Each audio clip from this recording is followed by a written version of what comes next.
Fala pessoal, me chamo João Apurunga e hoje vou ser o host do nosso Septencast, podcast da Septem Campus. Se não conhece a Septem ainda, hoje é a maior plataforma de capacitação jurídica e networking do Brasil. Te convido a ver nosso link na bio e conhecer um pouquinho mais.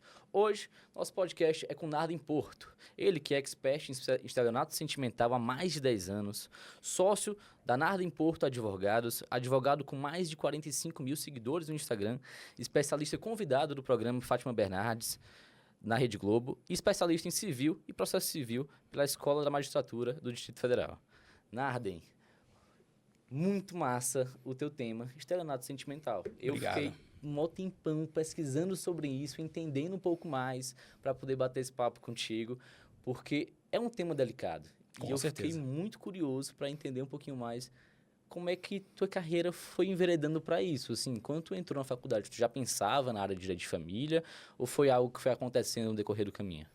Não, no início da faculdade, na verdade, eu fui obrigado a entrar. Essa é a grande verdade. Eu gostaria de fazer publicidade e propaganda, mas meu pai falou, Então você não queria entrar no direito? Não iria entrar no direito. Entendi. Meu pai falou, Narden, eu só vou pagar a tua faculdade se você fizer direito. Eu falei, então tá bom, então vou fazer direito. Primeiro semestre, não gostei. Segundo semestre, direito civil 1, direito penal. Aí eu falei, poxa, legal, gostei. Fui seguindo, e aí fui me apaixonando. Mas o tema específico de ter direcionado toda a minha história para o direito de família foi com relação a um problema familiar. Até conto isso nas redes sociais, porque eu tive um relacionamento abusivo dentro da minha casa. Com meu pai, com a minha mãe, comigo, com meu irmão. Então, tudo que eu faço hoje para essas mulheres foi algo que eu não pude fazer lá no passado pela minha mãe, porque eu não tinha as ferramentas, os subsídios para isso. Então, hoje a minha atuação ela é direcionada específica para as mulheres justamente por conta disso. Então, na faculdade, eu fui direcionando para direito civil, direito de família, direito civil, eu fui misturando, falei, é por aqui. Então, só para poder entender, tu começou a assistir aquela aula de direito de família e começou a identificar o que estava acontecendo com o que acontecia na tua casa. Exatamente isso. Exatamente. Aquela velha história, isso daqui foi eu que comprei. Sim. Você só cuidou dos filhos, eu que fui pra rua. Peraí, né? Como Entendi. assim? A mulher, então, que fica em casa, ela não tem direito só porque o homem foi pra rua pra batalha, mas foi a mulher que deu suporte pra ele, para que ele pudesse ir pra rua, trabalhar. E tu via muito tua mãe com isso? Sofrendo isso, sofrendo também outros tipos de abuso. Entendi. Outros tipos de abuso que ela suportava porque tinha eu e meu irmão. Como ela não trabalhava, como meu pai era aquele cara um pouco mais, olha, antigo, você tem que ficar em casa cuidando dos filhos, você não vai trabalhar, deixa que eu trabalho. Então ela não teve um estudo, uma profissão. Então ela suportou esse relacionamento abusivo por conta do meu irmão e da minha pessoa. E, enfim, eu não sei, a gente pode começar a entrar mais nesse teu caso da tua família, mas em algum momento teve um rompimento ali que levou a você perceber a questão do direito de família? Ou foi mais a questão realmente do relacionamento abusivo que tu pensou, isso aqui não tá certo, isso aqui se encaixa nisso? Me explica um pouco mais. Teve sim. Os meus pais, eles moravam em Brasília, só que eles voltaram para Minas Gerais, para a cidade chamada Araxá, onde a nossa família toda mora. Sim. Só que meu pai, eles não divorciaram até hoje no processo, mas eles estão separados de fato. No papel eles nunca divorciaram, mas nunca, de fato sim. De fato sim. Então tem mais ou menos 12 anos que eles estão separados de fato. Só que ainda eles conversam ainda e tudo, tem uma certa amizade, um respeito, porque né, meu pai tem 2 filhos, Sim. então eles conversam ainda, mas teve esse rompimento. Cada um foi para o seu lado e seguiu sua vida. Foi isso que aconteceu. E, no caso, meu irmão ficou em Brasília e eu falei, vou ficar em Brasília, não vou voltar para Minas Gerais. Minha vida é em Brasília. Agora, esse caso é engraçado, porque o que acontece? O meu caso é muito parecido com o seu. Os pais também se separaram, de fato, e no papel, no processo, nunca tinham se separado. Depois de um tempo, foram lá e separaram. Eu lembro que foi até muito complicado na época que foi realmente ir para o processo, porque vários pontos ali que eles nunca tinham discutido, começaram a discutir e não entraram num consenso, mas deu certo e fizeram um acordo lá. Sim. Na época. Mas eu, particularmente, quis me afastar dessa área, porque pensei, isso aqui é muito complicado. Não é fácil, não. Complicado. Não quero trabalhar muito com isso. Na época de estágio, trabalhei um pouco com o direito de família em si, e eu sempre achei muito difícil, muito delicado. Mas você foi para essa área desde o estágio e começou a crescer nisso? Exatamente. No meu ponto de vista, o que acontece? Aquela pessoa que sofre, que vive de fato, no dia a dia, essa dor, ela melhora muito mais o seu atendimento. Ela consegue aproximar aquele cliente de uma forma muito segura. Por quê? No meu caso específico, tem um vídeo onde eu conto essa minha história. Então, geralmente, as clientes, elas assistem aquilo e falam, poxa, esse advogado aí, ele vai entender a minha dor. Ele vai me acolher. Então, eu utilizei essa minha dor do passado, ressignifiquei, estou atuando nessa área tem muito tempo, só que quando a mulher chega, eu consigo, de fato, abraçar essa pessoa. Eu consigo entender a situação dela. Muitas vezes elas chegam, olha, passei por 2, 3 escritórios e ninguém acreditava, achava que eu que era realmente a louca.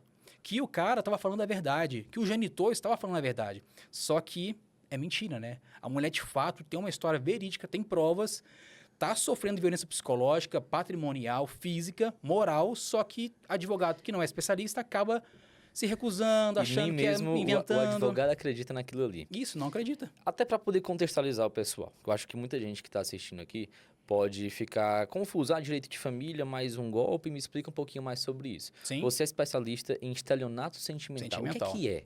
Estelionato sentimental nada mais é do que quando uma pessoa se aproxima da outra com o intuito de obter vantagens ilícitas.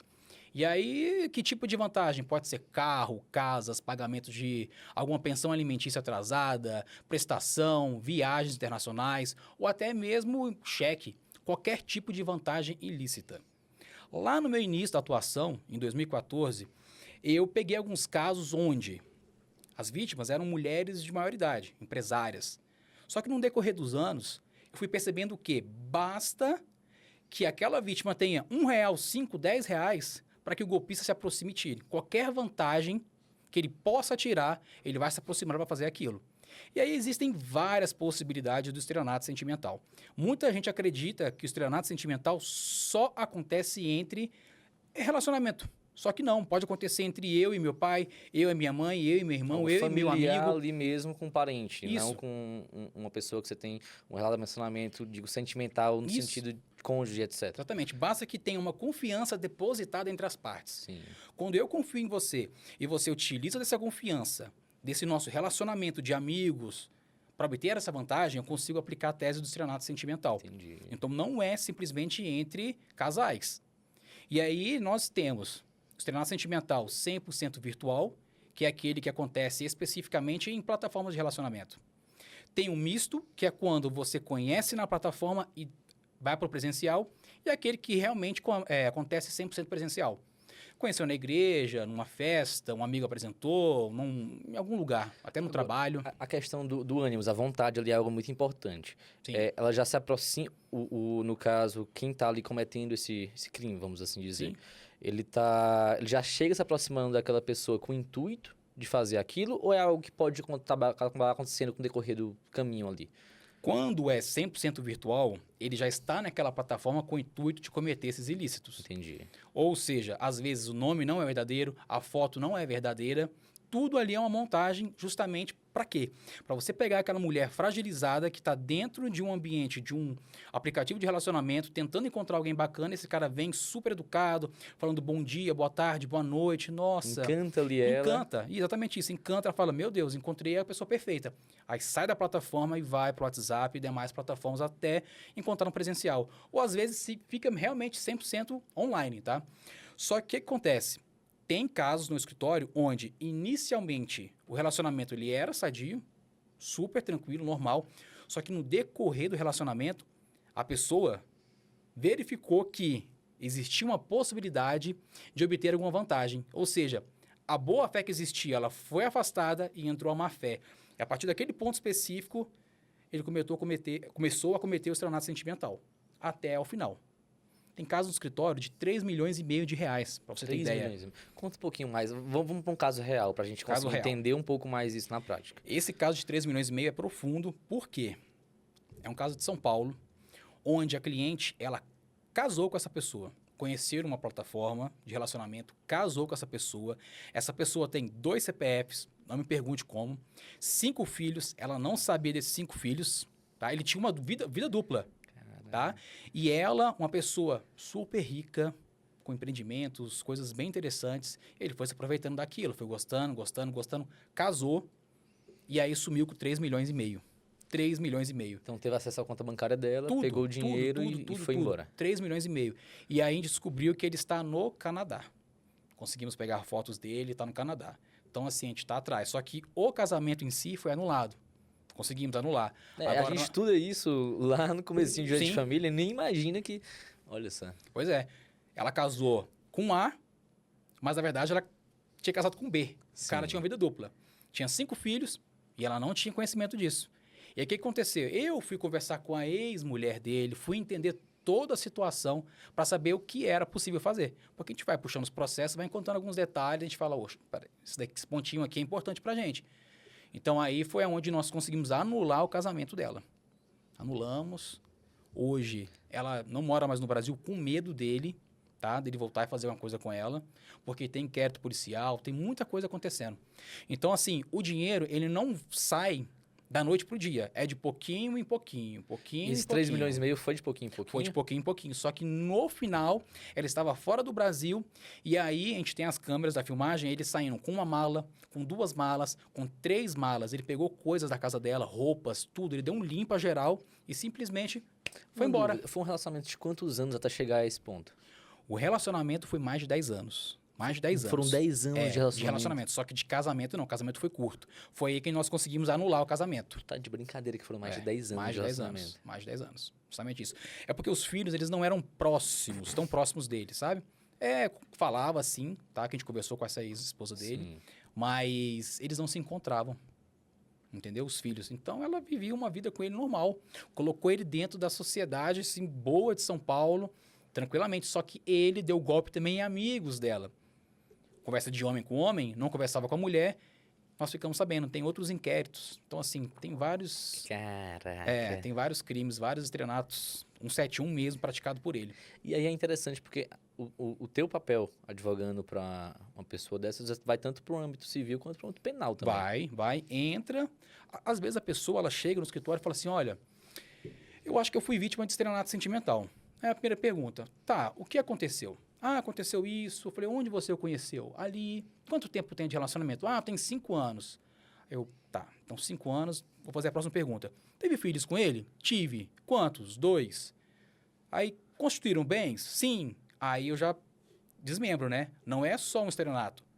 É um reconhecimento de solução de união estável, compartilha de bens talvez, e aí tem até a pensão para as crianças, visitação, a guarda, tem várias coisas. Então a pessoa chega com uma dor e a gente pega e abre o leque para ela e mostra, olha, tem essas possibilidades.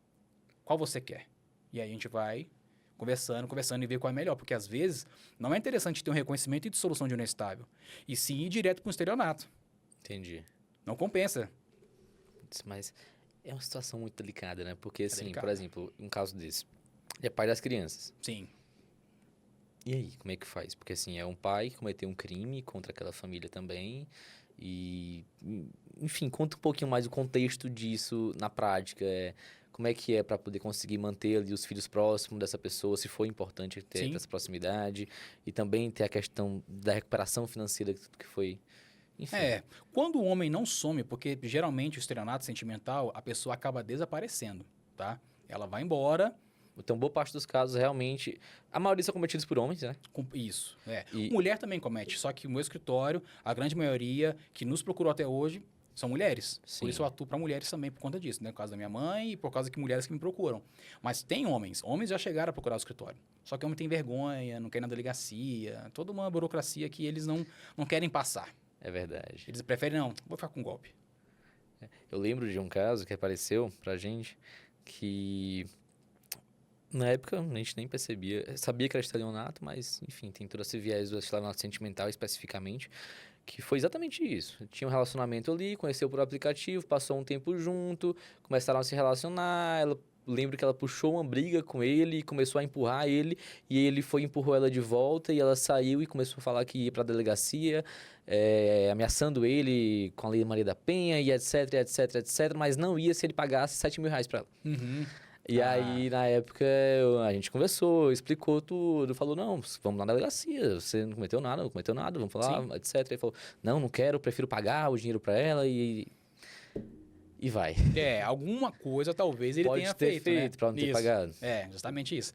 Mas assim, O direito de família, o estelionato sentimental, ele é um nicho do direito de família, né? Na verdade, é um super nicho, né? Tá lá embaixo, um super nicho. E aí, o que acontece? Ele se desdobra para a parte criminal, que é o estelionato. Aí, dependendo desse relacionamento, tem a Maria da Penha, talvez tenha uma ameaça, talvez depois tenha um stalking. Então, a gente chega nesse bracinho aqui embaixo, que é da parte criminal. Então, no escritório, a gente tem lá a parte de família, mas que está umbilicalmente ligada com a parte criminal. Só que só nesse sentido. Sim. Nesse sentido. Algo muito, Muito grande fora do relacionado. escopo ali não vai. A gente não Entendi. mexe com isso. A gente tem parceiros que a gente acaba direcionando, né? Que são especialistas naquele assunto. O nosso escritório só faz essa parte ligada ao relacionamento em si. O ponto específico de estelionato sentimental foi escolhido estrategicamente. Você comentou da sua família e que te deu interesse em direito de família, mas o ponto de estelionato sentimental foi algo estrategicamente escolhido com viés business também, assim, percebi que isso aqui é algo que vem aumentando, tende a ter uma procura maior, não vejo um especialista na área, etc. Como é que foi essa escolha desse subnicho? Sim. Aqui em Brasília, a primeira sentença utilizando essa nomenclatura, estelionato sentimental, foi aqui. E aí saiu essa notícia no site do tribunal. Isso em que época? Em 2013. 2013. E aí saiu a primeira sentença, em 2013. O recurso de apelação foi julgado em 2014. E aí o que acontece? Aquela nomenclatura, eu sempre leio, né, as notícias. E aí aquela nomenclatura eu achei interessante, porque o estelionato sentimental é algo ligado ao criminal com o direito civil, né? É 171 do amor. E se você estava formado em uma graduação? Estava formado. Já tinha tirado Atuava o OAB em qual área nessa época? com previdência privada. Com previdência privada. Isso, Sim. num outro escritório. Completamente diferente. Era ações específicas, quando fundo de previdência privado fechado ainda. Então, assim, Sim. nada a ver com direito de família. Mas advogando, fazendo coisas por fora com relação a isso.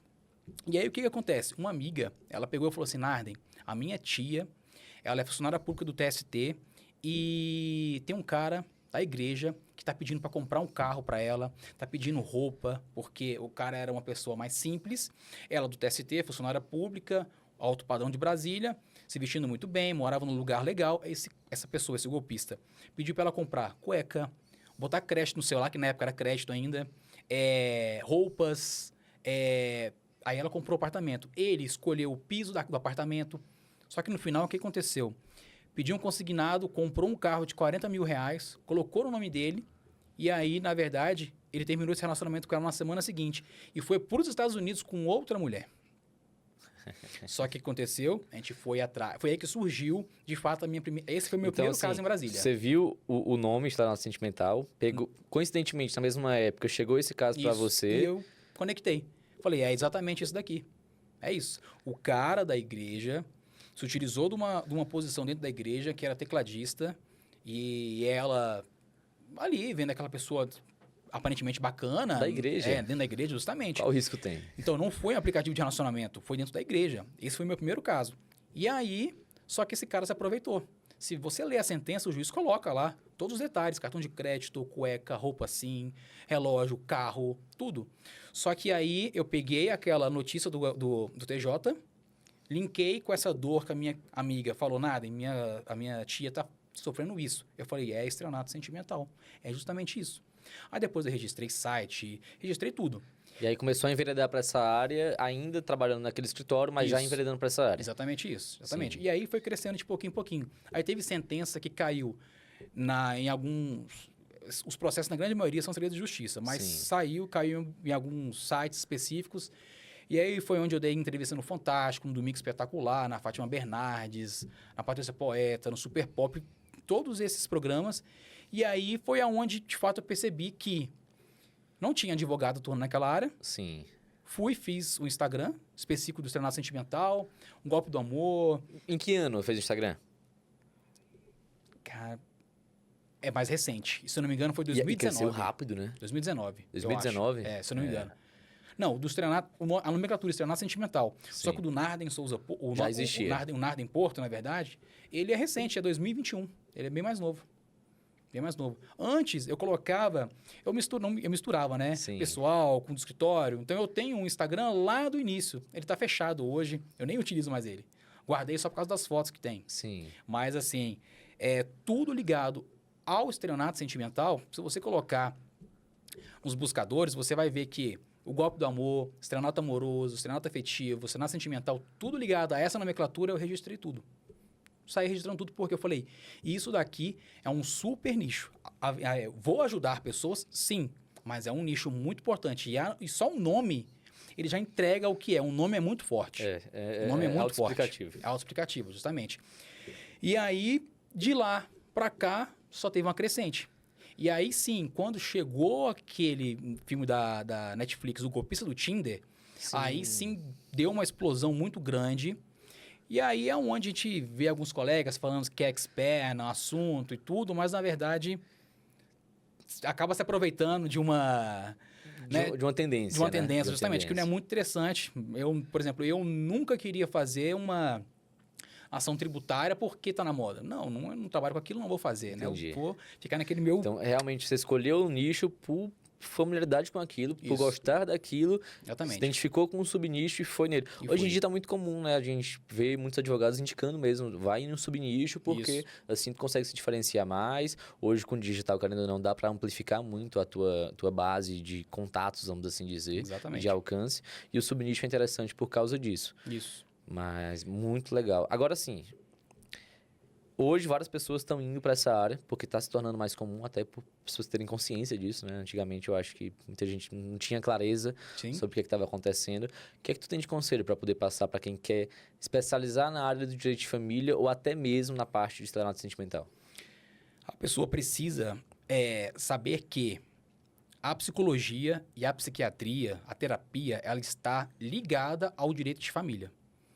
Não tem como você distribuir uma ação de estelionato sentimental ou até mesmo de direito de família sem ter um relatório ou um laudo de cada profissional, da psicologia, da psiquiatria. Porque ali você vai, de fato, demonstrar como é que a mulher sofreu, o que está passando por ela. Porque às vezes os juízes vão falar, isso daí foi um término de relacionamento. Isso aí não gera dano moral. Não, gera dano moral. Gera e muito. Você tem que demonstrar isso de forma muito clara. E quem quer trabalhar com o estelionato sentimental, ele precisa ir com profundidade nas provas.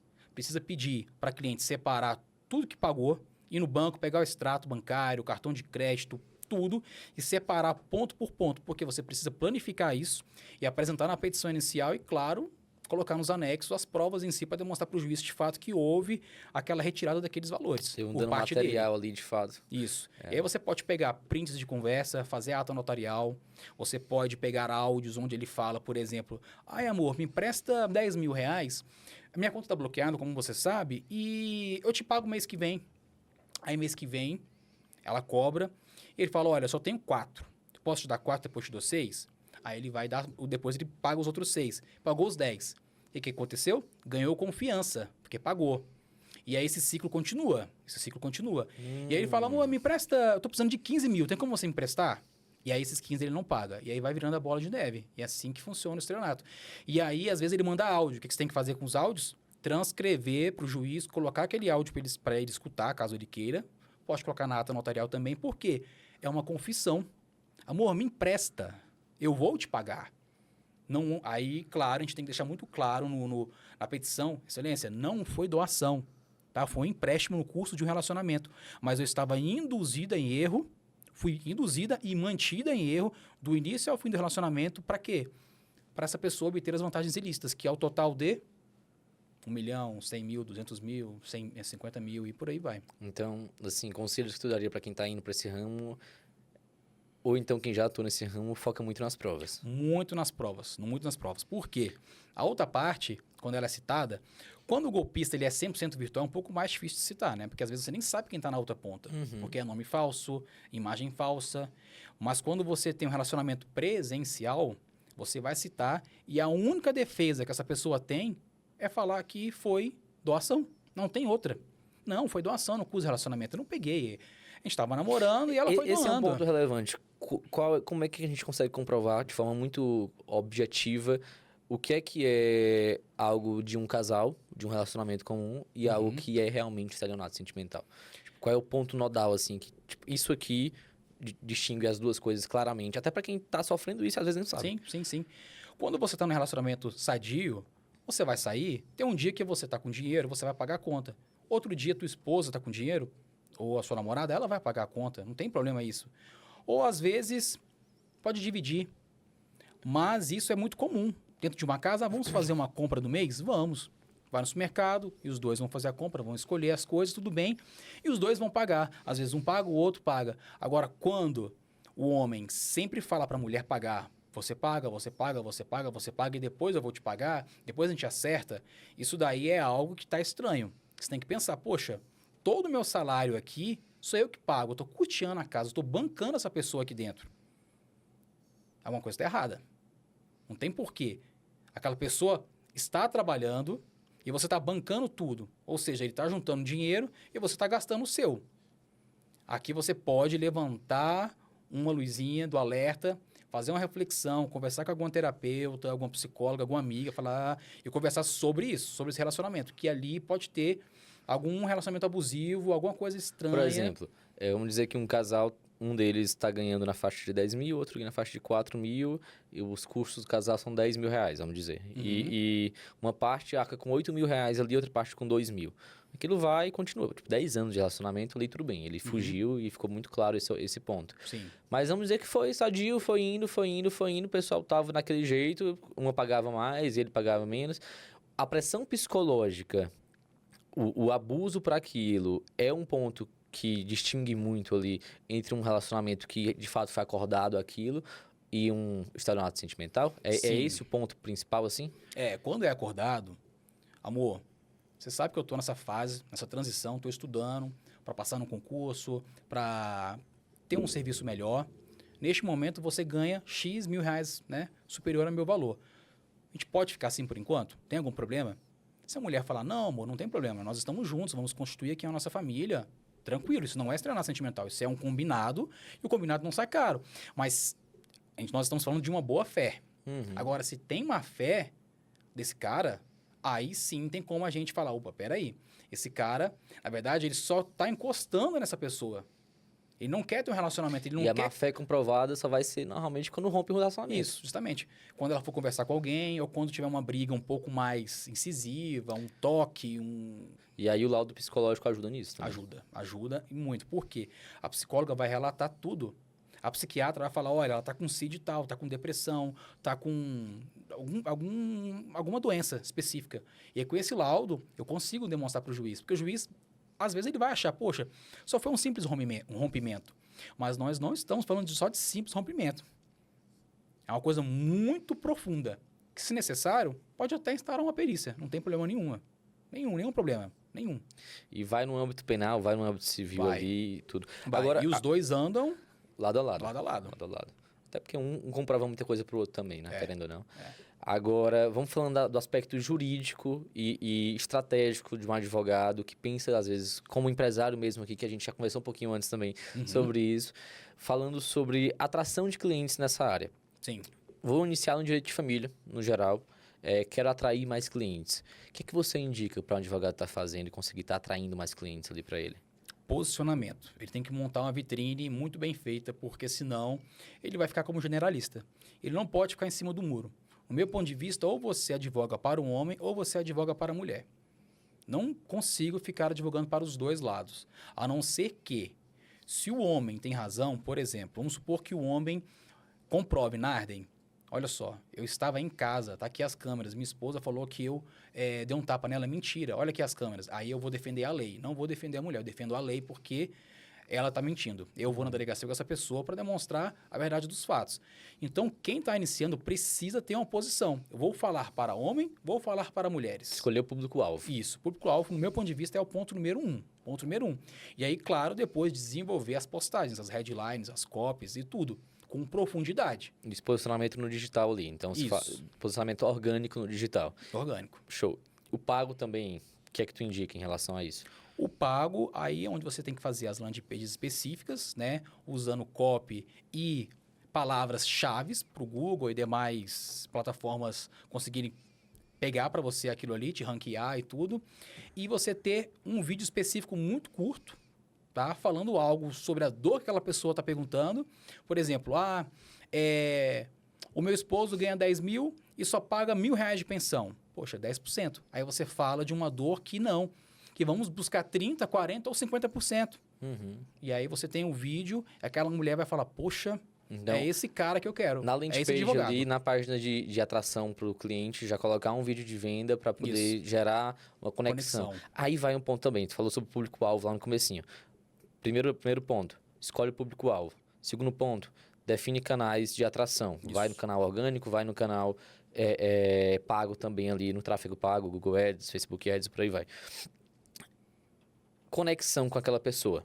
Por exemplo, você é um homem. Uhum. O vídeo de vendas direcionado para mulheres com um homem é algo tranquilo ou você... Não, prefiro que o vídeo de vendas faça uma advogada do meu escritório faça aquele vídeo porque ela vai se conectar melhor com aquela mulher e vice-versa. O que é que você indica em relação a isso? Depende muito da forma que você fala, tá?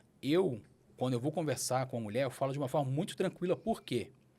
Porque eu, igual eu contei anteriormente, vivenciei esse relacionamento abusivo dentro do âmbito familiar, dentro da minha casa. Ou seja, eu consigo falar para essa mulher de uma forma muito tranquila. Justamente as dores que ela está sentindo, eu sei, porque eu também já senti. Agora, não tem como você conversar com essa pessoa conforme você está vendendo uma ação de atraso de voo. É completamente diferente. No vídeo, você precisa já abraçar aquela pessoa. Demonstrar segurança para ela falar, poxa, esse advogado ele vai brigar por mim.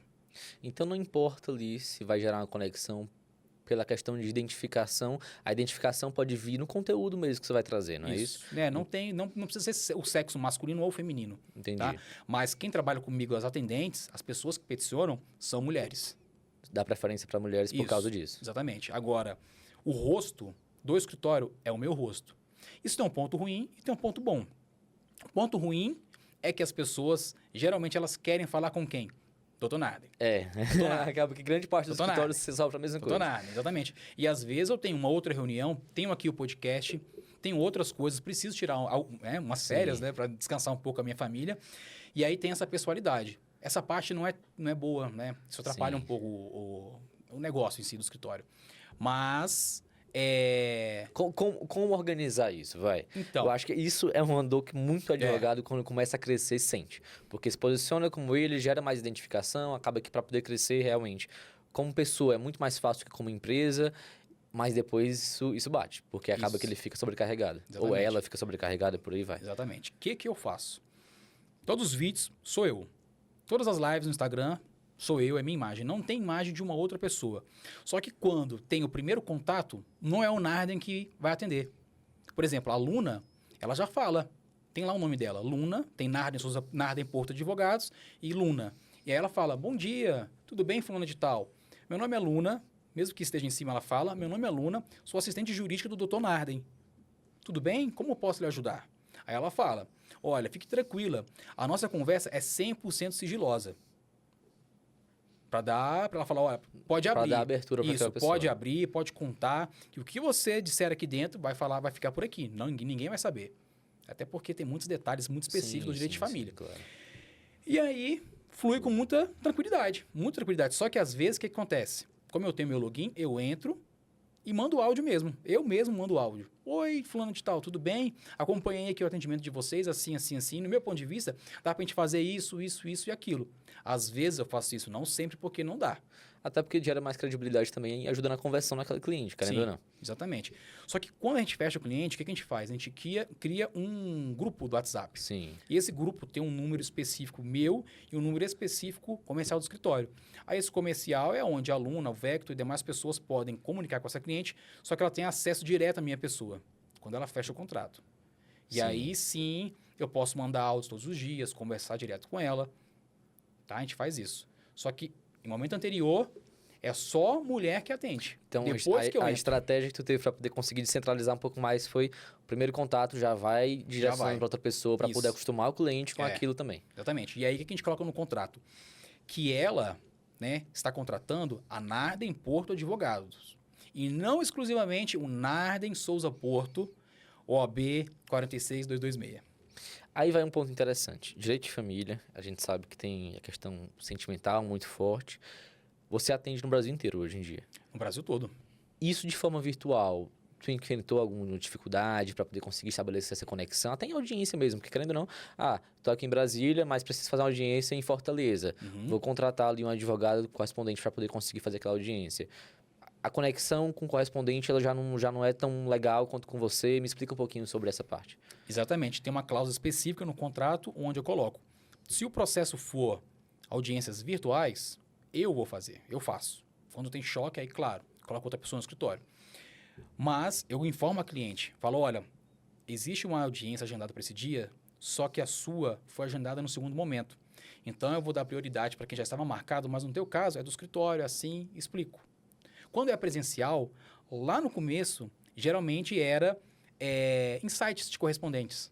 Né? Entrava lá, procurava na cidade, ligava, conversava, explicava, mandava até um memorial, esclarecia tudo. Olha, tem que pontuar sobre isso. Já preparava o cliente antes para explicar isso. Preparava o correspondente. Tinha uma reunião entre a gente, tá? Entre nós três. Só que hoje em dia eu faço parte de uma comunidade de advogados e tem no Brasil todo espalhado. Ou seja, cada cidade tem alguém que eu conheço. Então, hoje está muito mais tranquilo do que anteriormente. E acaba que tu vai criando também já... aquele correspondente atua comigo naquele caso e vai pegando outros casos. Sempre manda a mesma pessoa. Porque não fica legal. Ele já entendeu o meu jeito do trabalho do dia a dia. Então, faz a reunião prévia ali com o correspondente, alinha todos os pontos com o cliente também e o cliente já cria proximidade com o correspondente e aí isso não vira um problema. Não, a gente faz uma reunião nós três.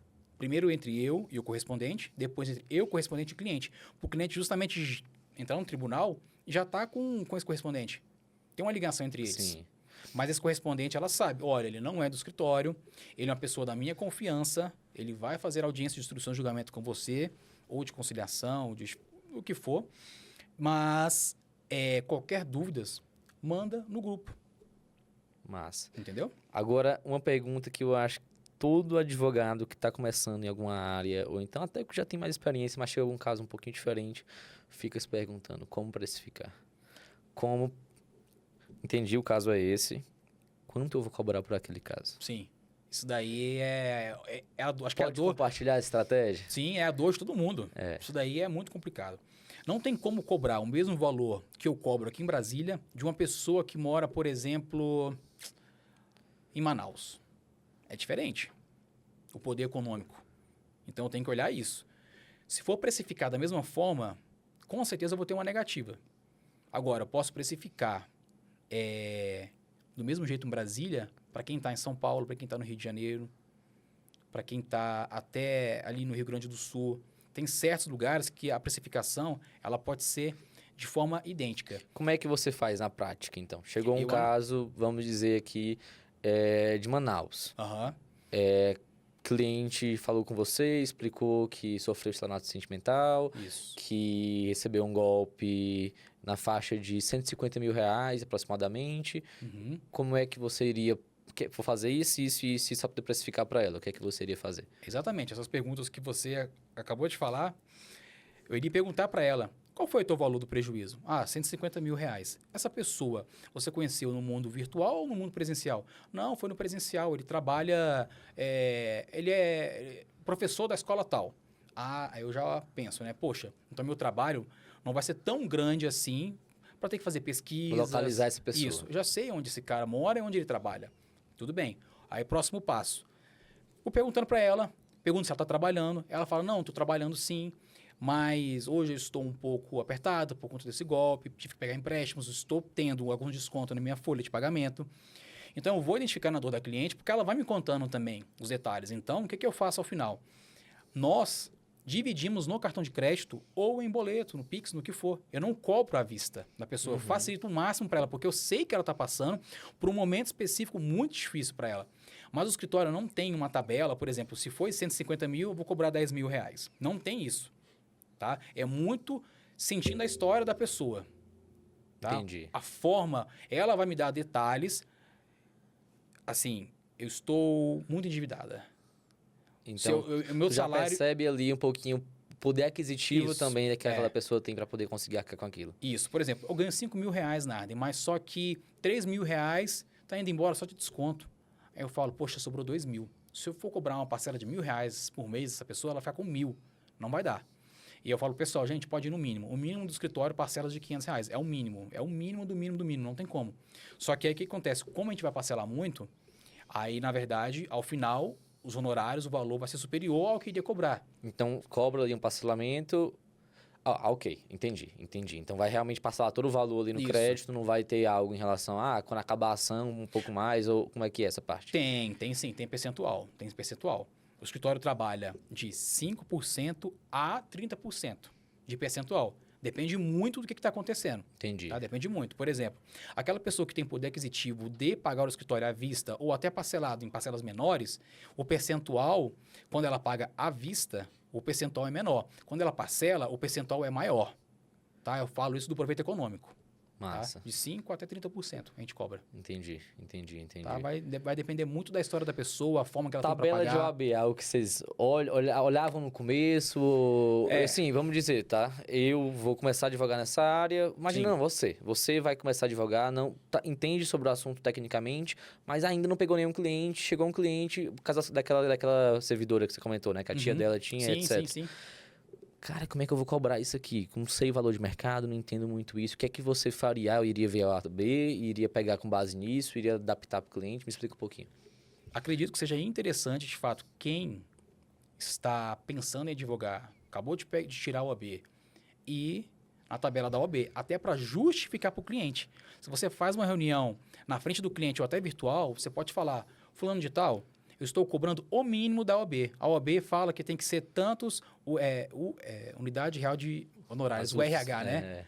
Então, é isso daqui. Multiplica por 300 e poucos reais, está dando 5 mil reais. Então, vou cobrar do senhor ou da senhora apenas o mínimo, tudo bem? Já é um ponto de partida. Já traz ali uma referência, um valor base para aquele cliente. Isso, por quê? Você vai falar para a pessoa, olha, caso eu cobre um valor inferior, posso ser prejudicado na OAB. Então, vou te cobrar o mínimo da OAB para te ajudar. E aí, trabalha com parcelamento, facilitação de pagamento. Facilita. E porcentagem ao final do proveito econômico. Ao final, exatamente Show. isso. Por quê? Não tem como quem está começando agora dar um tiro nas estrelas achando que dá para cobrar 20, 30 mil reais. Não é assim. Você tem que ir devagarzinho, Construindo né? base Tem um também, nome, pega um tudo repertório. específico. É, exatamente isso. Por quê? A OAB fala, o mínimo é esse, mas o máximo, aí é você que faz. Até porque tem, por exemplo, chegou uma ação dessas 3 milhões e meio. Sim, pois é. Essas 3 milhões e meio, ela foi um valor alto, interessante, e tem percentual final. Também interessante. Então, assim, pro escritório, é uns honorários de 6 dígitos. Então, né? Interessante. E assim, acaba que, eu acho que no direito de família ainda mais, a atuação do advogado ela é extremamente importante. Porque quando a gente fala, sei lá, direito bancário ou algumas outras áreas, a gente consegue automatizar muita coisa atualmente, ou então consegue um suporte ali de estagiários para poder estarem atuando também, para diminuir o custo operacional do escritório com aquilo. Sim. Agora, no direito de família, o suporte que tem que dar é muito alto. Então, É muito alto. Isso tem que ser colocado na balança também. Tem que ser colocado, porque, querendo ou não, o custo de um escritório de advocacia, ele é muito alto. Ele é muito alto, tá? As pessoas, nós estamos falando de tráfego pago, nós estamos falando de criação de imagens, de conteúdo, tem aqui o podcast, tem várias situações que isso precisa ser distribuído em todos os clientes. Caso contrário, no decorrer dos anos, você vai ter prejuízo. Você acredita que aquele dinheiro está entrando, mas quando você olha, Tá foi pagando prejuízo. tanto para o advogado lidar com tantas causas Isso. e aquelas causas não estão pagando nem o advogado, nem a estrutura do escritório e por aí vai. Exatamente isso. Então tem que tomar muito cuidado. Quem está iniciando tem que ir com cautela. Não vai pegar um cartão de crédito na loucura para fazer um tráfego pago agora. De qualquer forma, ele próprio, sem ter alguém que conheça Sim. aquilo. Na verdade, ele vai tomar um prejuízo, porque vai chegar várias leads frias. Se chegar... Desqualificadas no início, porque tem que ir exatamente. qualificando com o tempo até para melhorar a campanha e por aí vai. Exatamente. Então, assim, tem que ir devagarzinho, de ponto a ponto, mas hoje em dia, se a pessoa tem um Instagram legal, se ela tem um posicionamento firme daquilo que ela realmente quer passar, não falta cliente. Tem muito advogado? Tem. Se balançar uma árvore, cai muito advogado? Cai. Mas só que quando você é expert, quando você é bom naquilo, se balançar a árvore, só vai cair você. É verdade. Vamos então para o crescimento orgânico. Hoje você está com 45 mil seguidores no Instagram. Acredito que deve ter uma base de clientes que te buscam de forma orgânica muito alta. Como construir isso? Quais passos você daria? Assim, você falou, escolhe o público-alvo, se posiciona ali. Agora vamos desde criar headline, criar vídeo. Como é que tu distribui a tua produção de conteúdo para poder conseguir esse crescimento? O que eu faço? Por exemplo, A minha esposa hoje, eu te contei aqui anteriormente, ela foi para um plantão específico, porque ela foi chamada. Tive que levar meu filho. Vamos supor que cheguei na escola, ou cheguei na minha sogra, qualquer lugar do tipo, na escola e vejo uma mãe e um pai reclamando de uma situação. A mãe brigando assim, hoje eu não trouxe a mochila do meu filho porque ficou na casa do pai. Poxa, você sempre tem que ficar atento, olha só. Hoje eu não trouxe a mochila do meu filho porque ficou na casa do pai. Então isso foi uma desorganização. Eu consigo criar uma headline e uma cópia interessante para falar sobre isso. O pai ou a mãe é obrigado a mandar a mochila na escola, na casa, no dia da sogra? Olha só, do dia a dia, você pega. O seu dia, você vai no shopping, você vai na escola, você vai na natação, você vai comprar um carro, o seu dia a dia, no que você vive, você consegue pegar temas específicos, coisas que aconteceram e criar conteúdo dentro da sua área. E é isso que eu falo. E é isso que eu faço. Com qual constância a criação de conteúdo que você recomenda? Eu, Narden, faço segunda, quarta e sexta postagem estática, terça, quinta e sábado vídeos. Só que eu quero mudar isso, tá? Eu quero fazer vídeo todo dia e acrescentar as postagens estáticas. Então, conteúdo é todo dia. Abrir caixinhas de perguntas. Às vezes você não tem esse feeling, igual eu acabei de te contar. Poxa, na fila do supermercado, fui comprar um pão e a pessoa caiu no supermercado porque o chão estava molhado. Opa, peraí, isso aqui tem a responsabilização do supermercado porque não botou a plaquinha que estava molhado, que estava passando um pano. Ou seja, o que pode acontecer? Uma indenização porque fraturou. Então, tudo isso a pessoa tem que ficar esperta, porque isso é conteúdo para cada área. Interessante. Que interessante. Isso é conteúdo. Então, assim, se fosse para poder recomendar algumas coisas, você falaria, define público-alvo, define posicionamento, começa a produzir conteúdo com aquilo, com base no que teus clientes passam, no que acontece na área, no que você vê ali ao teu redor e vai produzindo conteúdo naquela área ali, o máximo que você conseguir. Então, assim, publicar todo dia é um problema. Não, publique todo dia se você consegue publicar todo dia. Exatamente. Publique todos os dias, vídeos estáticos, não tem problema. Só que você não pode pegar e matar logo todo o seu conteúdo. Se você não tem as headlines criadas, eu, por exemplo, eu tenho as minhas próximas 30 headlines criadas. Eu já tenho. Então, tipo assim, tu já criou, sei lá, 20, 30 vídeos ali, ou ideias dos vídeos e vai alimentando aquilo com o tempo para também não jogar tudo numa semana e na próxima não ter nada. E não tem nada, justamente isso. Entendi. Você tem que ter o teu conteúdo já. Você tira um domingo, tira um dia e faz no papel, faz no computador, onde você quiser, mas tem que fazer a headline, que é é o que chama atenção. a chamada, né? É a chamada. chamada. Conteúdo em Story. Story, a gente sabe que gera uma aproximação ainda maior. O que é que tu recomenda para Story especificamente? Precisa ficar publicando lá café da manhã, academia, etc. ou não? Como é que é? Não faço isso, eu não publico nada de academia, nada de futebol, nada dessas coisas de política. Só profissional. Nada. Só profissional. Só que, por exemplo, Narden tem filho chamado Bernardo, esposa chamada Williana.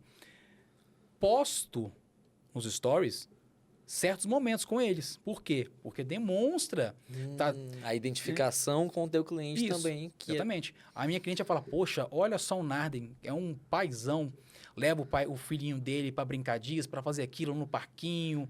Poxa, eu queria um pai assim, que o genitor do meu filho fosse assim. Poxa, olha só, esse advogado que eu escolhi, ele realmente ama a família, olha isso. Então, você pode demonstrar coisas específicas que você trabalha no dia a dia, tá? Mas linkado realmente com o teu objetivo. Sim. Eu não vou postar que eu estou no estádio vendo um jogo, por exemplo. Não tem conexão nenhuma com o meu público, não vou fazer isso, entendeu? Não vou. Agora, de manhã, levando meu filho para a escola, ou de tarde, buscando meu filho, ele vindo correndo, papai, aí me dá um beijo. Isso é interessante. Então, tu já pensou estrategicamente antes o que é que eu vou publicar? O que é que eu não vou publicar também? Tenho. Então, tipo assim, isso aqui. Não faz sentido porque não tem nenhuma afiliação ali com o que o objetivo profissional, não vai chamar atenção, não vai ser...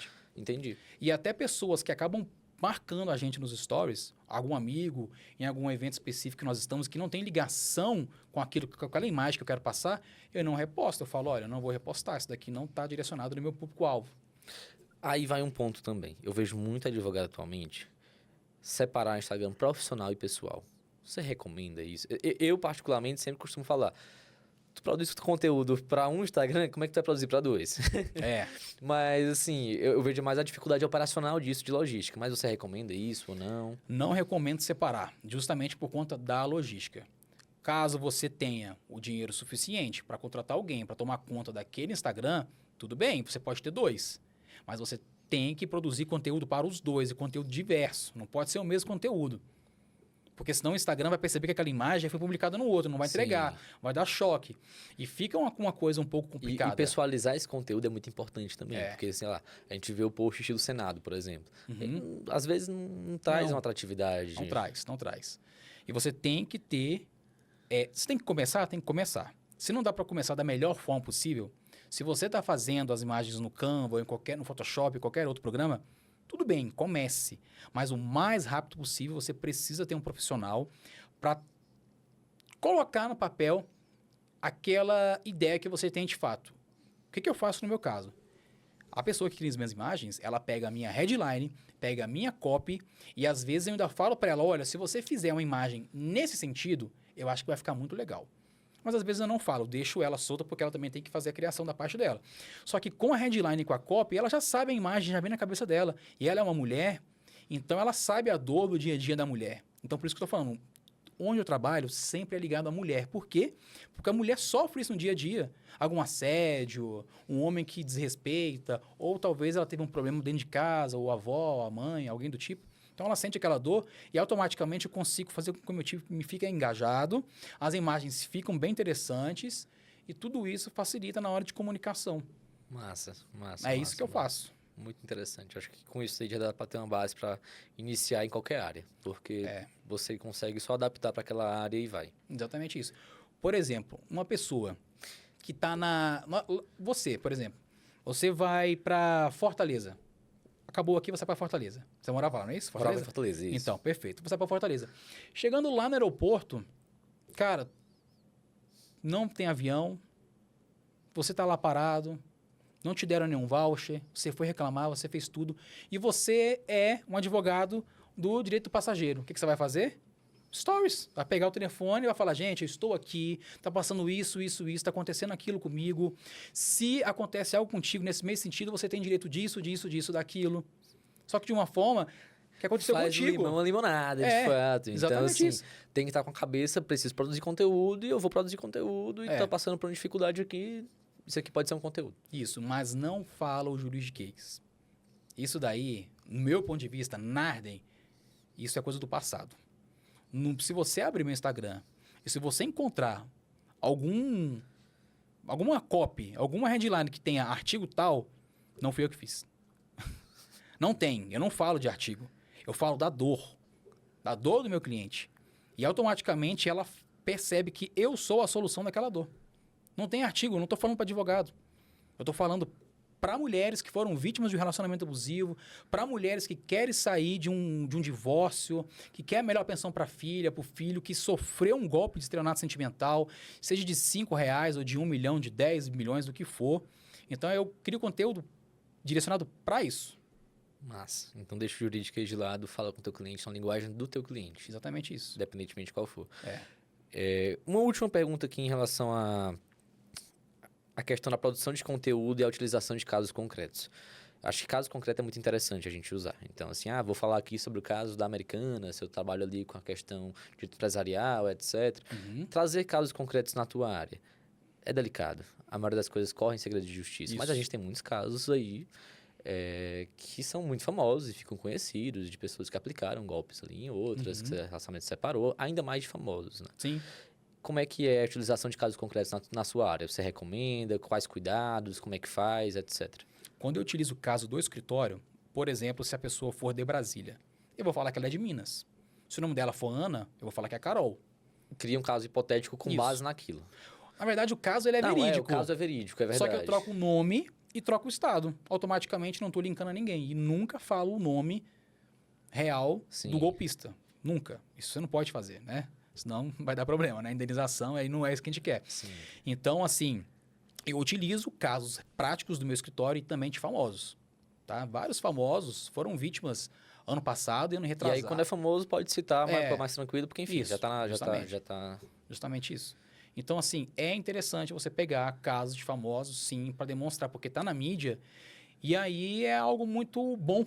Porque vai aparecer na tua vitrine, se você faz... vitrine eu falo no feed Sim, sim. do teu Instagram, e aí se você utiliza uma imagem legal, se você passa uma ideia boa, aquele leitor vai ver aquela mulher que está passando por aquela mesma dor, que ela não sabia que existia, mas através de uma famosa caiu na mídia, ela fala, poxa, eu estou vivenciando isso daí. Ela vê o teu Instagram e ela lê. E é engraçado que eu acho que muito advogado que a gente começava antigamente tinha a impressão de que, pô, vou virar Léo Dias, ficar falando sobre fofoca, mas não, tu vai estar Não. trazendo ali a perspectiva jurídica em relação ao caso real, que está em Exatamente. alta, então aproveita aquilo. Exatamente. Tem que aproveitar, tem que aproveitar. Você não pode deixar passar muito tempo. Se a coisa aconteceu hoje, tenta ser o primeiro. Tenta ser o primeiro. Eu, Narden, antes de dormir, eu sigo vários Instagrams de fofoca. E o que eu faço? Dou uma lida nas fofocas e vejo se tem algo ligado ao que eu trabalho, no direito de família. Sim. Quando tem, e é algo que eu acho interessante, que tem uma plausibilidade, que seja verdade aquilo que está sendo publicado. Você apurou aquilo ali para poder Isso, entender. justamente. E aí, no dia seguinte, cedo, eu já converso com a minha design e falo, olha, surgiu aqui uma postagem extraordinária. Aquela que tá para hoje, deixa ela de lado, vamos fazer essa. Dica, contrata um designer, já coloca ali posts urgente. Então, Isso, 2 posts por mês, 3 por mês, 4 Eu por mês, tenho, por aí na vai. minha cláusula de contrato com ela tem postagem urgente, tem lá. Quando não tem, tudo bem, aí a gente vai colocar ela no dia a dia normal, Sim. acrescenta no que tem que fazer no decorrer do mês. Mas às vezes tem, às vezes chega. CTA, no marketing, o pessoal fala muito sobre CTA, chamada para ação. Sim. Ah, você está vendendo uma caneca, então vai lá e fala no final do vídeo. Veja meu link na bio. Para advogado é diferente, É, por questão de OAB Ética, mesmo. A gente tem sim. restrição, a gente tem que respeitar elas. sim, sim. Como é que você faz para aquele cliente que tá acompanhando ali teus stories, tá vendo teu conteúdo, se identificou com aquilo, mas não tem coragem ainda de conversar? Tem algum gatilho que você costuma utilizar, algo que você possa fazer ali que esteja dentro das restrições da OAB, que você recomenda? Após ter criado a headline e a copy, a CTA da copy, o que eu faço? Você conhece alguém que esteja passando por isso? Compartilhe esse conteúdo. E se você for a pessoa que está, né, passando nesse problema ou passou por este problema, manda mensagem no direct que eu posso te ajudar. Eu coloco isso, Direto. direto. Eu coloco Show. isso. Às vezes não coloco dessa forma. Às vezes eu coloco compartilhe esse conteúdo. Ou só coloco... O CTA é muito simples. Clique e compartilhe para você ajudar na distribuição desse conteúdo. Só que o que acontece? Ela está lendo aquilo ali. Ela está vendo que todo dia estou trabalhando com aquilo, estou trabalhando com aquilo, estou trabalhando com aquilo. Automaticamente ela fala, poxa, esse advogado é a pessoa que eu quero contratar. Mas Não às vezes, se você faz um conteúdo muito direitinho, muito redondinho, você não precisa ter uma CTA, né, a chamada para ação, para a pessoa clicar no teu botão do site do Instagram. Às vezes, já automaticamente... cria uma cultura nela Isso. ali em relação àquilo. Ela tá te namorando ali, tá te acompanhando, te namorando, te acompanhando, te acompanhando. Vai chegar no momento que ela falar, preciso tomar minha decisão. E é hoje. Massa. Ela vai, clica.